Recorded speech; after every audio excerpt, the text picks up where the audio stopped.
நெல்லை MP Robert Bruce வெற்றிக்கு எதிரான நயினார் நாகேந்திரன் தொடர்ந்த வழக்கில் விசாரணைக்கு தடை விதிக்கப்பட்டிருக்கிறது. கூடுதல் விவரங்களை எமது செய்தியாளர் வெங்கடேசன் வழங்க கேட்கலாம். வணக்கம் வெங்கடேசன், இந்த விவகாரத்தின் பின்னணி என முழு விவரங்கள் என பதிவு பண்ணுங்க.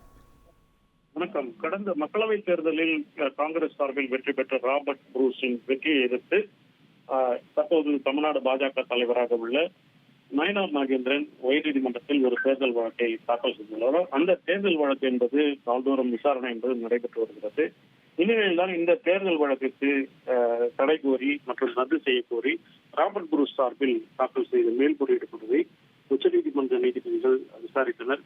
இந்த விசாரணையின் போது ராபர்ட் புரூஸ் சார்பில் மூத்த வழக்கறிஞர் கபில் சிபல் ஆஜராகி இந்த வழக்கை நீங்கள் இடைக்கால தடை விதிக்க வேண்டும் என்றும், குறிப்பாக இந்த வழக்கு தவறான நோக்கத்தில் தாக்கல் செய்யப்பட்டுள்ளது என்ற வாதத்தை முன்வைத்தார்கள்.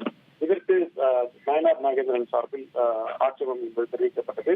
இருதரப்பு வாதங்களை பதிவு செய்து கொண்ட உச்சநீதிமன்றம் சென்னை உயர்நீதிமன்றத்தில் நடைபெறும் அந்த தேர்தல் வழக்கில் அசல் ஆவணங்களை தாக்கல் செய்யவும், நயினார் நாகேந்திரன் தேர்தல் வழக்கை ரத்து செய்ய கோரும் திருநெல்வேலி அருகே ராபர்ட் புரூஸின் மேல்முறையீடு மனு மீதான விசாரணையை ஆகஸ்ட் 20ஆம் தேதிக்கு தள்ளி வைப்பதாகவும், அதுவரை சென்னை உயர்நீதிமன்றத்தில் நடைபெறும் நயினார் நாகேந்திரன் தொடர்ந்து அந்த தேர்தல் வழக்கு விசாரணைக்கு இடைக்கால தடை விதிப்பதாகவும் உச்சநீதிமன்றம் தெரிவித்துள்ளது. விவரங்களுக்கு நன்றி வெங்கடேசன்.